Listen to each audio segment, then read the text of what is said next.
Many Americans don't actually understand U.S. foreign policy. Well, we're going to attempt to educate you right here on For the Record.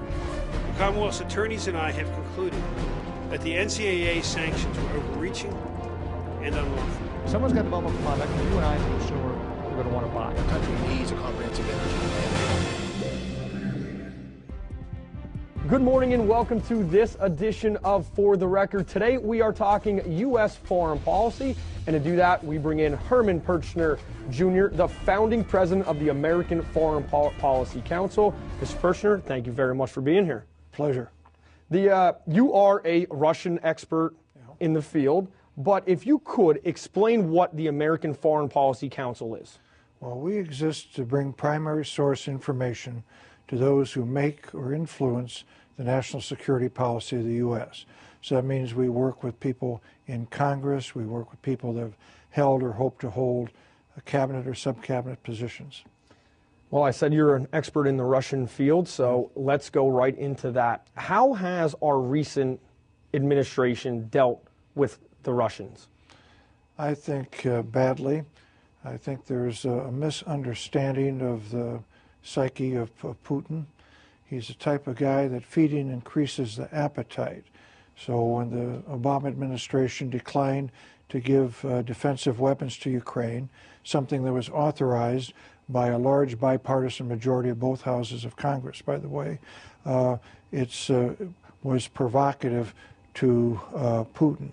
Had they had the weapons, the chance of increased fighting would decrease, not increase.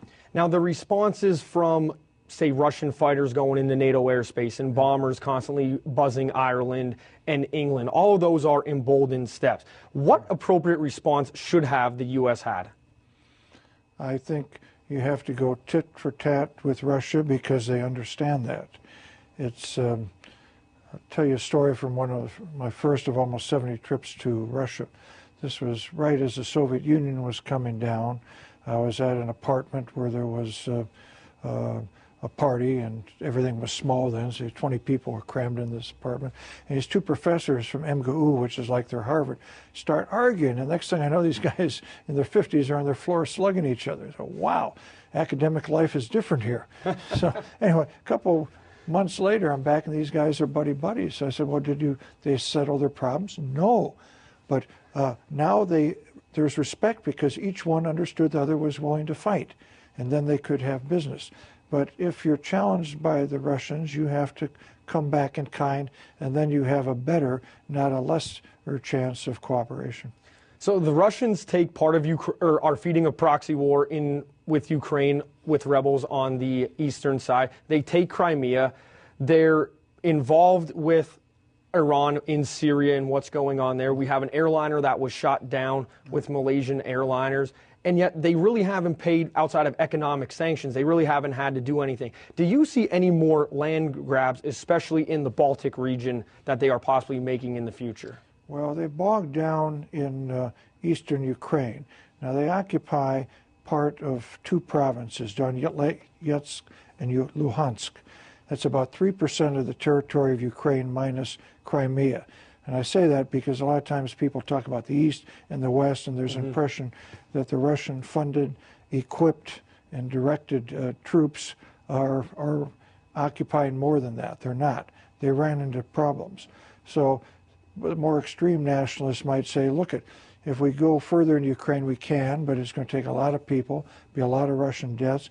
Maybe better to go into some place like Latvia, which can't defend itself the way Ukraine can.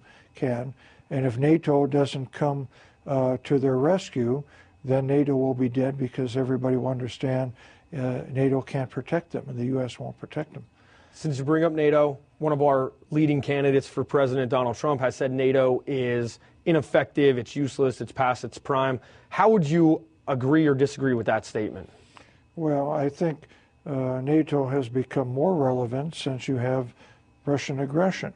And I think you see that by the defense budgets beginning to go up in NATO countries as they understand that it's not just about Ukraine or the Balts, but it could be about Poland.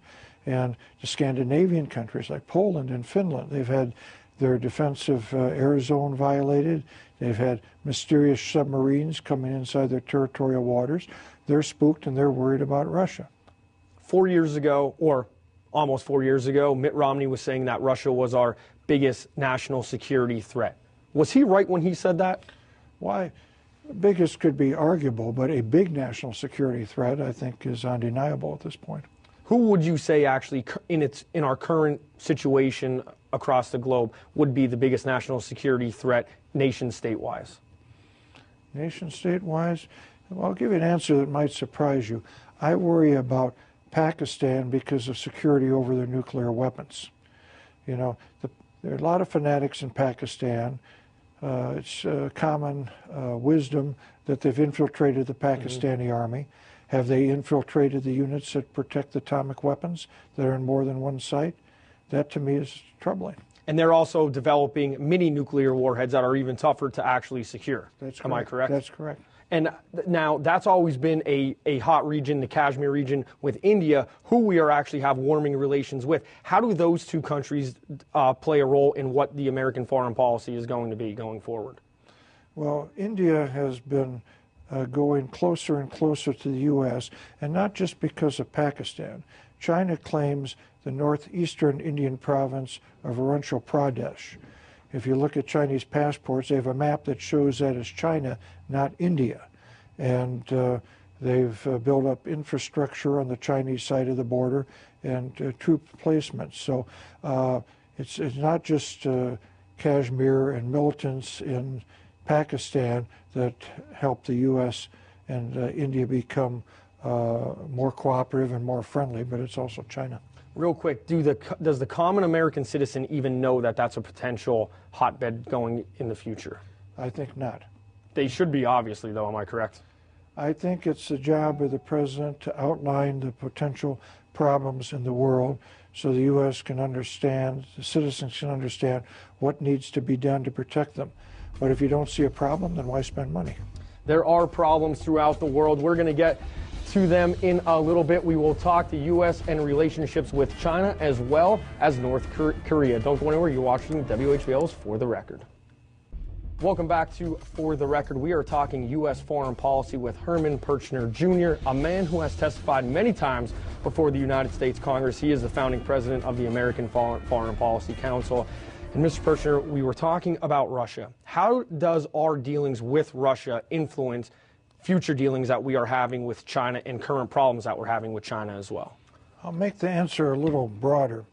When you don't fulfill your threats, when you don't make good on your guarantees, diplomacy becomes ineffectual. The Budapest Accords, Ukraine gave up its nuclear weapons in exchange for territorial guarantees by the U.S., by the U.K., and by Russia. When we did not provide even defensive weapons to Ukraine after Russian aggression, our guarantees became less valuable. When we did not follow up on the red line we drew in Syria, our threats became less credible. So everybody in the world is not sure if they can count on America's word. It means diplomacy does not work well.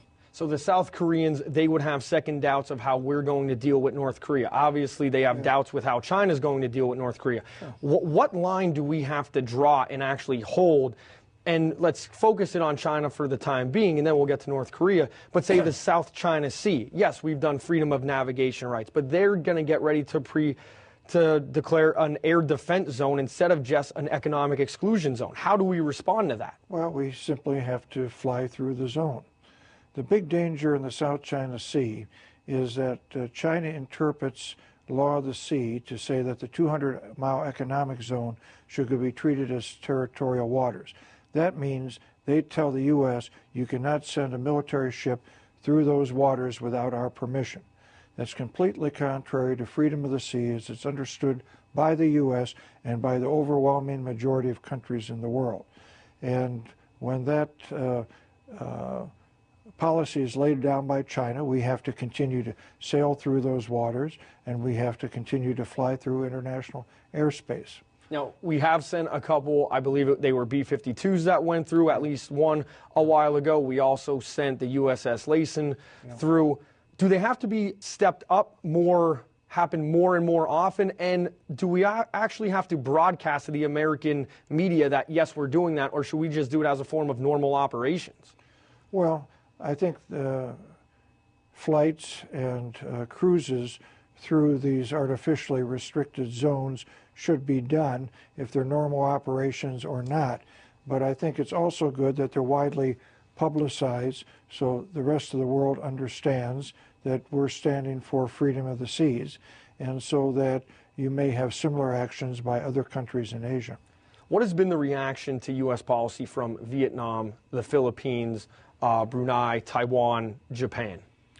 They wonder if the tepidness that has been shown on the South China Sea is going to be continued by the next administration or not. So it's created some air of uncertainty. I think all the nations on China's periphery hope for a peaceful evolution where there's competition in trade, but they are increasingly looking at what happens if China starts to throw around its military weight. And I think maybe not even China understands how the situation will evolve. Some of that military might would be the recent episode of, you had China Coast Guard vessels operating 400 miles and they're ramming Philippine fishing boats. I believe it was Philippine fishing boats. Yeah. But their think tanks have said that you could expect the South China Sea to become the Gulf of Mexico in how the U.S. controls it. A, is that even a fair comparison? B, how is that received in Washington? And C, should we actually stand for it? Well, in the Gulf of Mexico, we never restricted freedom of navigation of other countries. We had Russian trawlers sailing, this is in the Gulf of Mexico, but outside of Cape Canaveral when we did launches, and anywhere in the Caribbean where we've had installations, any country was free to travel on international waters. So I think the comparison falls down there. And wasn't it so maybe 6, 7 years ago, the Venezuelan Navy and the Russians actually conducted a war game in the Gulf of Mexico? That's something that's kind of, the United States is not doing that in the South China Sea. Am I correct? Well, not in the South China Sea. We've conducted exercises most recently with South Korea, but that's East China Sea. You bring up South Korea, so let's talk a little bit about North Korea. How has China dealt with the North Korean problem? I think they're increasingly concerned about ally that is not taking Chinese interest into concern. The Chinese leader Xi, which is spelled Xi when you transliterate, made a statement a couple years ago that little countries' selfishness should not put the interest of bigger countries at danger. Now that's a pretty rare public slap in the face by China, which they don't usually do to allies. So I think Chinese pressure will become stronger on North Korea, and at some point you wonder where that goes, because once the Chinese start down a course, they're likely to not veer away. Now, on a Chinese website, they surveyed about 8,000 Chinese citizens. 2/3 of them said they wish the government would just, quote, pummel the North Koreans. I believe there was some pushback on that, saying that, well, there's an environmental disaster and a migration disaster waiting to happen if the regime falls in North Korea. My reading of that is the Chinese government wanted to send a message to North Korea that resentment is building of North Korean actions and that North Korea better get in line or something unpleasant will happen. How does North Korea, being the saber rattler that it is, how does that actually aid the Chinese, being that they're occupying 3 adversaries in the region, mainly the U.S., South Korea, and Japan, all of which are allies? Well, I think it cuts both ways. You can make that argument. But when the U.S. is putting THAAD missiles in South Korea, that doesn't help China's strategic position. But China can't really tell us too strongly not to do it when they could not curb the North Korean missile launches. THAAD missiles, definitely a hot topic. Many people in the Chinese government have already spoken up that they do not want those on their doorstep. When we come back, we're going to continue talking about U.S. foreign policy, and we're going to shift it to Syria, Iran, and the Middle East. Said that the Obama administration inherited a lot of difficult problems in the world. But the question of Libya, the question of Ukraine, the question of Chinese claims on islands in the East and South China Sea, these are all problems that have large... Welcome back to For the Record, time to talk U.S. foreign policy in the Middle East. To do that, once again, Herman Pirchner Jr., founding president of the American Foreign Policy Council and probably one of the smartest gentlemen that we have ever had in studio. Want a very big thank you for him taking time out of his busy schedule here in State College. Switching gears to Syria, and I'll send it back to Russia for just a little bit. How bad were we outplayed in Syria by the Russians? I think badly. Russia saw a vacuum and they went in. They've proved that they are a reliable ally, unlike the U.S. They've strengthened the hand of their client, Assad, and it provided Putin a diversion from Ukraine, which was going badly for him.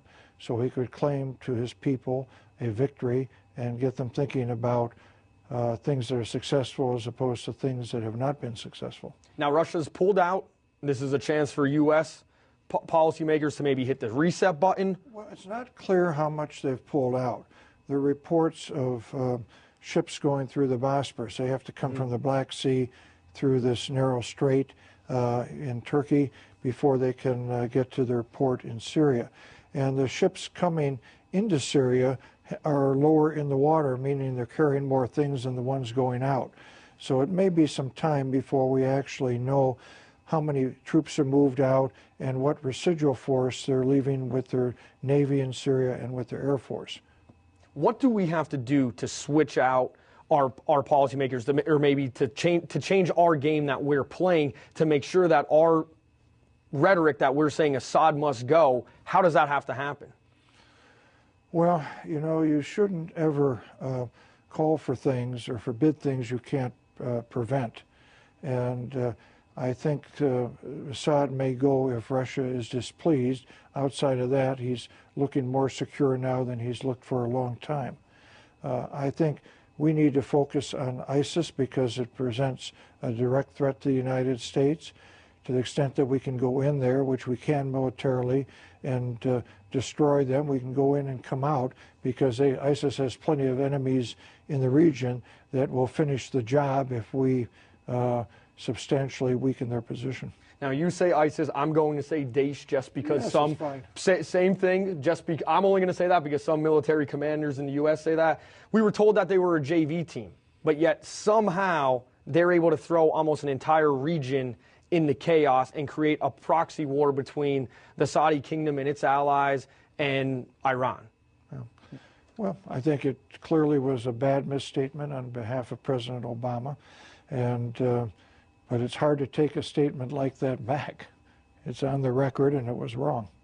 But speaking of the Iranians, a missile deal or a nuclear deal that was supposed to curb missile tests, the U.S. now very unhappy. The Iranians and the European Union, in fact, saying, no, it does not violate the deal. How bad of a deal was it that the United States made with the Iranians? Well, I think it was a quite bad deal. It gave them $100 billion, maybe $150 billion, so equal to a quarter of Iran's national budget. Even if 10% of that went to terrorism, and remember, Iran is the #1 sponsor of terrorism in the world, that would double their budget on terrorism. If only 10% went to destabilizing the Gulf states, Saudi Arabia, that would double that funding too. Saudi Arabia is very worried about, and the Gulf states, about their survival. They've made an alliance with Israel, of all places, simply because they fear Iran so much. So I think on many fronts it's a bad deal. You bring up Israel. UN Commission on Women's Rights actually released a study, I believe it was 2 days ago, claiming that the greatest violator of human rights in the world was the state of Israel. Now, this is in a region of which women cannot drive a car. They are stoned to death if they commit adultery. And yet Israel was the country that was put out there by the UN. What should the U.S. response to that be? Well, I think we need to discredit the human rights efforts of the UN. Because if you look at who's on the committee, these are not countries that defend human rights on their own soil. So why should they not be subject to manipulation and playing games? And at least in the U.S. mainstream media, there was actually no response that was covered. I find that wrong. I don't know what your thoughts are on that. I think it is wrong. And, you know, if you were an Arab, you probably are safer and live better in Israel than you live in other countries. Less terrorism, for instance.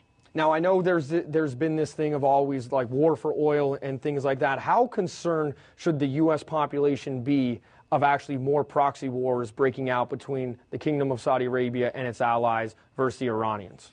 Well, I think it's one big proxy war that's likely to get better.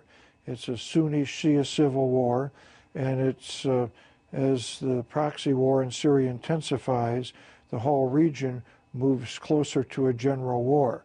And people I talk to that are knowledgeable in the Arab world tell me that they feel now for the first time ever that the general Sunni-Shia civil war could break out. And it's dangerous, of course. One country we haven't talked about, where does Egypt fall in all of this with the revolutions that they've had? What side are they going to come down on? They're Sunnis, and they would fight with Saudi Arabia if it came to that against Iran. The future of U.S. policymakers, with how you see the presidential election possibly going with our three front-running candidates, how do you see it? Is it positive, is it negative, or is it a wait-and-see approach we have to take? Well, I think it's wait and see. I've been around long enough to understand that what's said in a presidential election doesn't necessarily translate into policy, and we'll know more when very senior advisors are named to whoever the nominee is of both parties, by the way. So. We know foreign governments would like to have certain people in. Do you feel that maybe foreign governments are going to try to influence any part of our election to see who becomes the president? I think they would influence the U.S. election if they could, but I think for the most part, they don't have that capability. Mr. Pirchner, thank you very much for stopping by. We really appreciate it. Thank you for having me. And thank you for watching at home on this edition of WHVL's For the Record. Thank you very much and have a great Sunday.